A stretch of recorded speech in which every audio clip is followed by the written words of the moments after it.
Izin Ustaz, tadi kan, Nabi Nuh, berdakwah selama 950 tahun ya Ustaz. Nah, Lalu dia cuman yang beriman itu hanya 80 orang.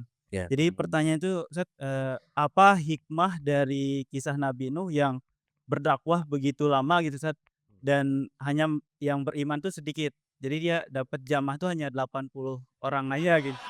Apa hikmahnya Sekian Ustaz, wassalamualaikum warahmatullahi wabarakatuh. Ada kalimat di surat Al-Qasas ayat 56. Al-Qasas ayat 56, surat ke-28 ayat 56. Ada kalimat innaka la tahdi man ahbabta walakinallaha yahdi may yasha. Engkau tidak bisa memberikan hidayah kepada orang yang engkau cintai karena sang pemberi hidayah itu cuman Allah. Dan ini persoalan kapan hidayah itu diterima. Nabi Nuh alaihi salam hanya mubaligh. Tugas mubaligh hanya menyampaikan pesan-pesan yang sudah diajarkan Allah kepada Nabi Nuh. Tugasnya mubaligh. Fa innama alaikal balagh. Tugasnya hanya menyampaikan. Para nabi tidak punya kewajiban memastikan iman. Para nabi punya kewajiban menyampaikan iman. Kalau toh ditolak oleh yang bersangkutan, itu bukan kesalahan nabi. Toh ya, tugasnya menyampaikan. Messenger itu kan itu. Kalau Nabi harus menjamin dan memastikan iman, berat. Karena itu sudah masuk ranah Allah, bukan ranah Nabi lagi. Jadi tugas Nabi Nuh, tugas Nabi Ibrahim sampai ke Nabi Muhammad hanya menyampaikan. Diterima, syukur. Ditolak, ya sudah. Tapi penolakan ini jangan sampai kemudian sekali ditolak selesai. Artinya Nabi akan berusaha sampai tetes darah penghabisannya untuk terus-terusan ngajak tanpa ada istirahatnya. Sampai closing. Kalau belum closing, WA aja terus. Statusnya dikomentari. Pokoknya semuanya dilakukan supaya orang itu beriman. Kalau tidak kunjung beriman sampai akhir, maka itulah ketetapan Allah Azza wa Jalla. Berarti memang dia tidak bisa membeli iman dan dia dihukumi kafir dan dia diazab dunia dan akhirat selesai.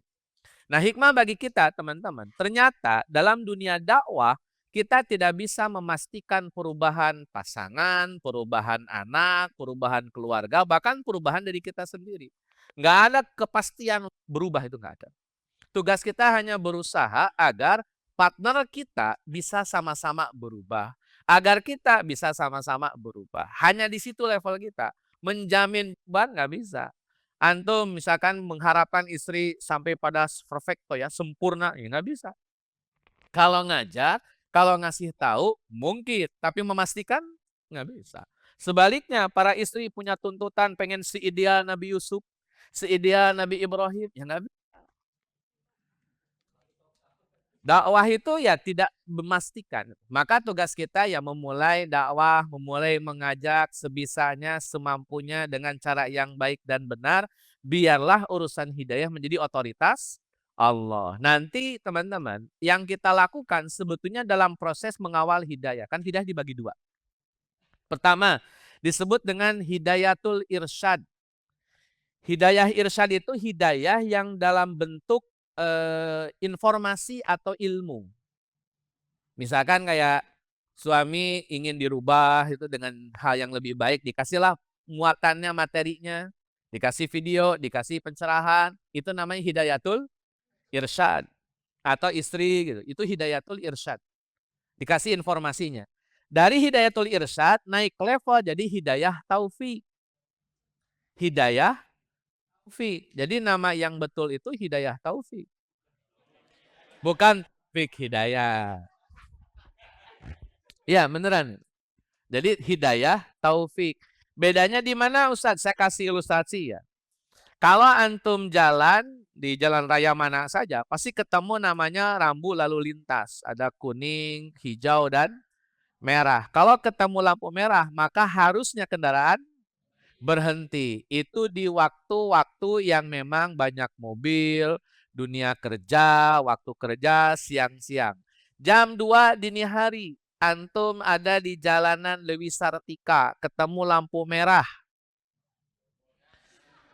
Berhenti dengan adanya lampu merah atau nengok kanan kiri dulu? Kenapa kok kemudian saat ada lampu merah berhenti? Itu namanya hidayah taufik. Dia dapat informasi dan dari informasi tersebut dia menentukan sikapnya. Sikap yang dilakukan sesuai dengan arahan informasi yang dia dapatkan. Itu namanya hidayah taufik. Taufiknya kesesuaian antara informasi dengan apa yang dia lakukan. Nah, itu namanya hidayah taufik. Kata Quran haram, sikapnya tidak. Nah, itu taufik tuh. Dalam dalil boleh, sikapnya melakukan, taufik tuh namanya. Jadi informasinya A, amalnya A, informasinya B, amalnya B. Itu hidayah taufik. Kalau hidayatul irsyad, tahu haram, masih juga dikerjain. Tahu dosa, masih juga dikerjain. Itu namanya hidayatul irsyad dan belum jadi hidayah taufik. Itu adalah menghadirkan hidayatul irsyad. Bukan memastikan hidayah, karena hidayah taufik kembali kepada masing-masing orang. Syaratnya satu, kalau ingin dapat hidayah taufik, bukalah hati seluas mungkin. Karena kalau ditutup, apapun tidak bisa masuk. Maka hidayah tidak bisa masuk ketika hatinya sedang tertutup. Buka hatinya, maka suka ada istilah open minded. Lebih ke pikiran. Nah, kita buka hatinya supaya hidayah masuk, taufiknya lahir, kita bisa menentukan sikap kita. Sehingga tadi ya, dakwah Nabi Nuh yang 950 tahun tuntas. Terakhir, Ustadz, kalau Nabi Nuh dakwah 950 tahun dan cuma dapat 80 orang saja, pertanyaannya, apakah dakwah Nabi Nuh itu gagal? Jawabannya tidak. Kenapa? Dakwah akan disebut gagal kalau Nabi Nuh berhenti berdakwah. Bukan karena sedikitnya jamaah. Gagalnya dakwah ketika si ustadz berhenti. Capek dakwah. Dah saya jadi kuli bangunan aja. Bahasa lain. Selama dia tidak berhenti dalam dakwahnya, tetap dia mengajarkan yang benar, menjauhkan orang dari kesalahan, dia tetap berhasil sekalipun hanya satu orang yang ikut atau tidak ada yang ikut sama sekali. Dia tetap disebut berhasil. Minimal dia berhasil untuk tidak terpengaruh. Makanya di akhirat nanti teman-teman, ada nabi yang jamaahnya itu banyak. Di antaranya Nabi Musa dan Nabi Muhammad. Ada juga nabi yang punya jamaahnya 2, 3, bahkan punya jamaah. Ditengok kosong. Saya gitu. Kenapa ya? Karena memang nggak ada yang mau ngikut gitu loh. Toh urusan hidayah itu begitu. Sampai segitunya. Nabi Nuh masih mending ada 8 orang. Kata Nabi ada yang jadi Nabi dan dia nggak punya jamaah sama sekali. Nggak ada. Tapi tetap disebut berhasil. Kenapa? Karena tadi ukuran keberhasilan bukan karena banyaknya jamaah. Nah, dia tetap istiqomah dalam dakwah. Betul. Bukan mau banyak atau sedikitnya closing, tidak jadi masalah. Yang penting tetap marketing. Begitulah kurang lebih. Wallahu a'lam. Mulai.